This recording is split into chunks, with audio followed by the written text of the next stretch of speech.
Ladies and gentlemen, time to meet Airich Anthony Joshua!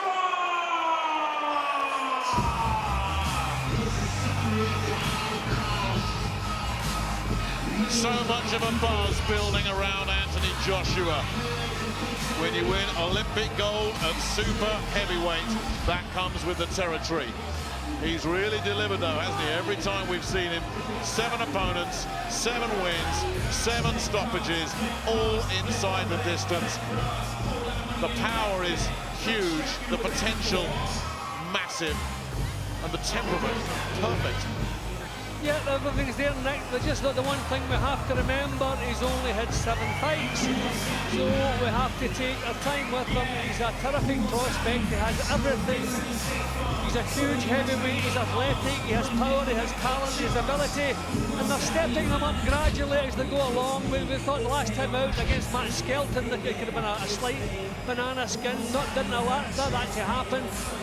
And we're expecting pretty much the same tonight. But keep in mind that the main work with Anthony Joshua has been done in the gymnasium at the moment, not really in the competitive ring. Well, he is chiseled. Weighed in yesterday at 17 stone 2. There's not a lot of fat on there.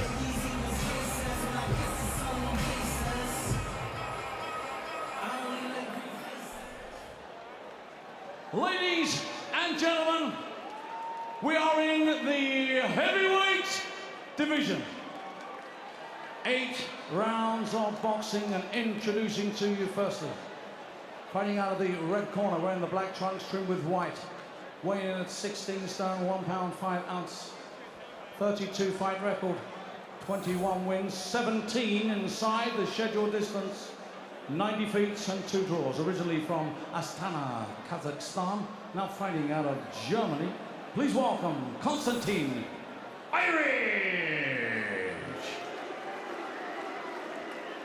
And across the ring, fighting out of the blue corner, wearing the white trunks trimmed with black and gold, with a perfect professional record of 7 contests, 7 wins, all inside the scheduled distance.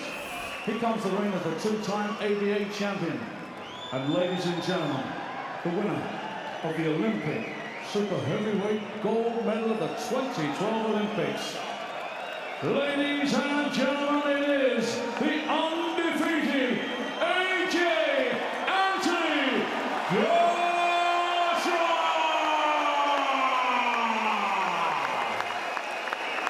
Thank you. The bell is Gary Brennan, our referee in charge of the action is Steve Gray, and this is 8 3-minute rounds. Anthony. Okay, boys, if a call break, you take 1 step back. Don't let any of your punches go around the back of the head. And most importantly, protect yourself at all times. Touch gloves. Good luck, boys. Well, Airich has been around the block as Joshua gets ready for his 8th professional fight. Airich has gone the distance with world-ranked heavyweights like Oglenia Solis and Vyacheslav Glazkov, but he's also been banjoed in 44 seconds by Manuel Shah, and in his only appearance in the UK 3.5 years ago, he lasted just 74 seconds against Ty Fields. That tells you, if you catch him early, he tends not to hang around, and Joshua has a habit of catching opponents early. Let's see what happens here. Joshua, big, physically imposing. But as we've seen in his previous fights, he doesn't just rush in, Jimmy. He measures his man, and then when he does land clean, the power is just far too much for him. Yeah, and there's a few things he does naturally which he's definitely not been taught. You know, he backs off and throws a left hook. You know, the body weight going back, and he gets power into the left hook. Throwing one just as I'm talking. You know, and as you say, he's controlled. He thinks what he's doing. He doesn't allow opponents to spoil and make it messy. He keeps them at arm's length. Look at this jab. When the chance comes. I mean, that's terrific. Just spearing into Airich. And Airich lacking the movement to get out of the way of him, and then just turning the corner with that cheeky little left hand as well. Just measuring him up, ready to tee off. Airich managed to block that, and then a little assault from the veteran. And that's the big question, of course, with Anthony Joshua. How's he going to take being hit hard on the chin? We don't know the answer. We will one day. Nice combination again. In and out of range so quickly as well, as you said, Jim. Yeah, I mean, he is tall, and he stands tall for a heavyweight. So you wonder, will that be a problem? But having said that, his foot movement's good. You know, he doesn't pull his head back from attack. See that, just a little half step back as Airich tried to come forward. So they're certainly doing a good job with him in the gym. The tough thing for heavyweights is sparring. You know, when you're dealing with the lighter weights, you can move them up in with heavier guys, getting quality sparring. But I think they've managed some of that recently. Yes, just with a bit. Joshua. Yes, in case you didn't know, he's been out with Vladimir Klitschko. Doesn't get any better than that. Again, spearing, hurtful, straight left jabs. Airich looking to land a right hand of his own. I think the heads just came together then, acknowledged. Well, you can see Airich very careful, just watching how he goes in. One mistake and it's all over with this fella. I mean, what we do need to see is someone who can take him a few rounds. Will Airich be able to do that? I'm not so sure. Nice body shot in there from Airich. They're just letting the punches go. Another good body shot from Airich. Yeah, it's that's what does it. It's that 1-2, that right cross that comes in. That hurts opponents. And the way he stepped in with that, I mean, it just looked as though he was on the punch back there. He knew it wasn't missing, stepped right in with it. Beautiful.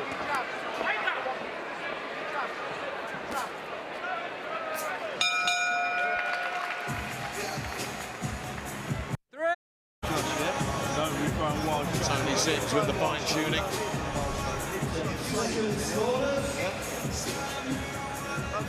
Not a lot of fine-tuning needed. Seconds out, round 2. Round 2. Worth repeating, Joshua has never been past 2 rounds. Is this going to be another second-round victim, or will he go into new territory?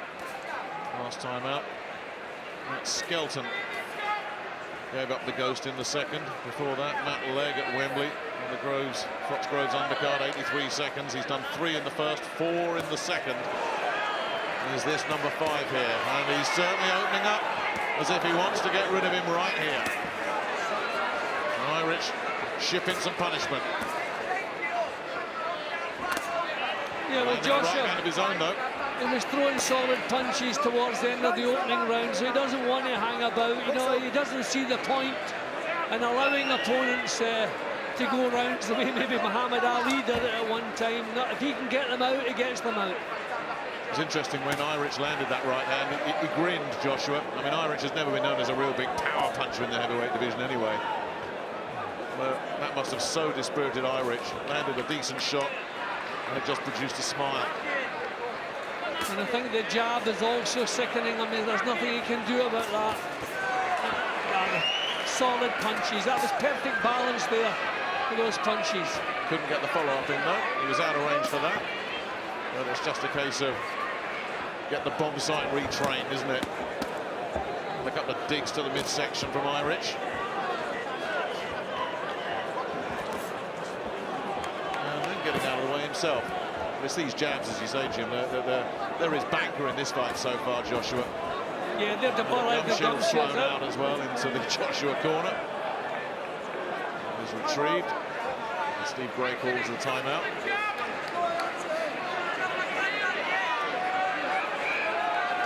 So a breather for Airich. It was interesting hearing what Joshua had to say about the training camp. He was out there with Klitschko. He said he just learned so much how to be a champion, how to operate at the highest level. And he is a sponge. People who work with him say he really is a sponge. He just soaks it all up, all that knowledge, all that experience, takes it all on board. We've got to give Airich a little bit of credit. You know, he's trying to get the chin down, the hands up, and give it a bit of a go. But he's taken some hefty whacks along the way. Kept his chin out of harm's way.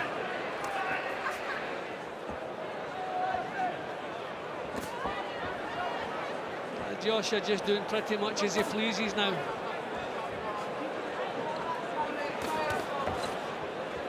He little combination, but as you say, once again, Airich. Talking about a sponge, he's soaking some stuff up here at the moment. Worth repeating again, he might have been bombed out a couple of times early. Oof, went for the big bomb himself there, but he has gone the distance against decent men. Well, I was about to say earlier, we need to see him, you know, after 5 or 6 rounds, what kind of natural stamina he has. There's certainly no signs of anything wrong, but it'll be good if we see it. Drop and bet now. Jab right hand, left hook, bang, drop that body shot afterwards, yeah? Right? Yeah? Press with his foot, right hand on the top. Well, Joshua, as usual, not in any hurry. What he's doing is working well. Keep doing it. Sooner or later, 10 seconds, corners. you'll catch him cleanly on the chin, and this one will be over. Taking nothing, getting good punches home, putting combinations together, Round 3. putting on a show. So for the first time as a professional, Anthony Joshua. Here's the bell for the start of round 3. We don't usually bother looking at how long a Joshua fight is scheduled for, but for anyone who's interested, this one is down for 8.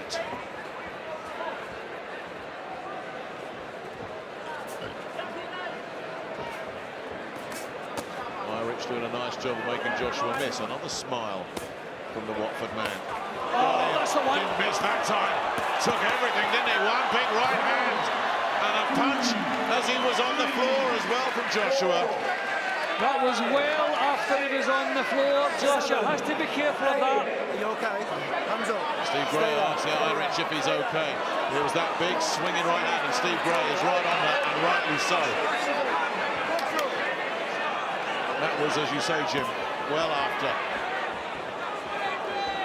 So is resistance about to prove futile here for Konstantin Airich? Now, there's a difference in Airich's body language now. He's felt the full power, and that was bang on the chin. He did well to take that and still be in there. Full credit to him. And it gets another one. That's how it's come in.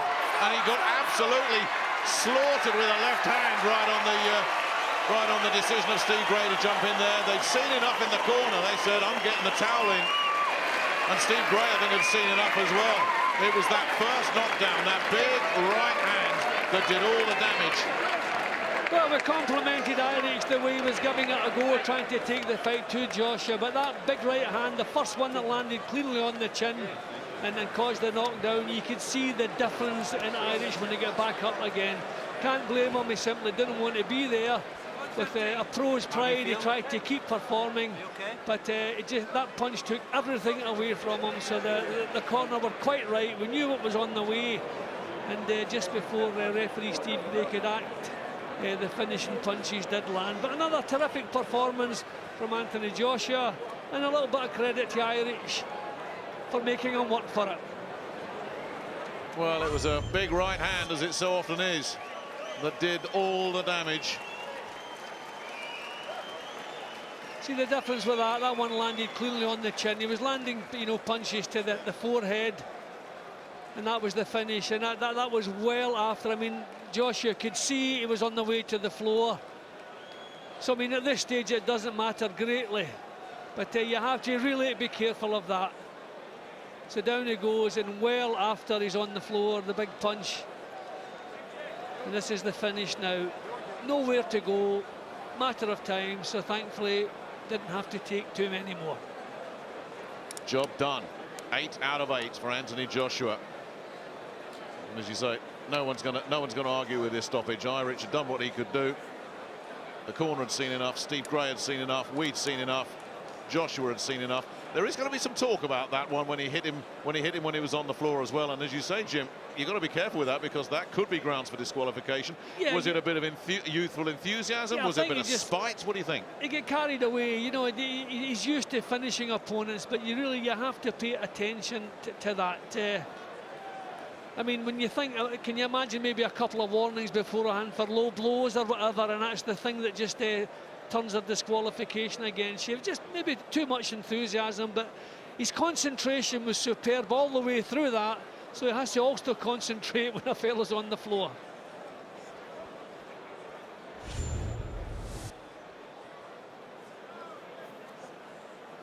Ladies and gentlemen, Timekeeper Gary Grennan has recorded a time of 1 minute and 16 seconds off the third round. Referee Steve Gray has stopped this contest, but Airich in no position to continue, therefore your winner. And still undefeated, taking his record to 8, 8 and 8 inside the distance. It's AJ Anthony Joshua! The story continues to build, and it'll carry on again next month when he's due out again. There was talk that Dennis backed off, the very capable man, was going to come in, but we're since hearing that Dennis is not going to be available for that one, so that one's up in the air at the moment. But hopefully the education will continue for Anthony Joshua. The interest in him will build, because he really is generating some momentum. Eddie Hearn talks about him as a potential crossover star.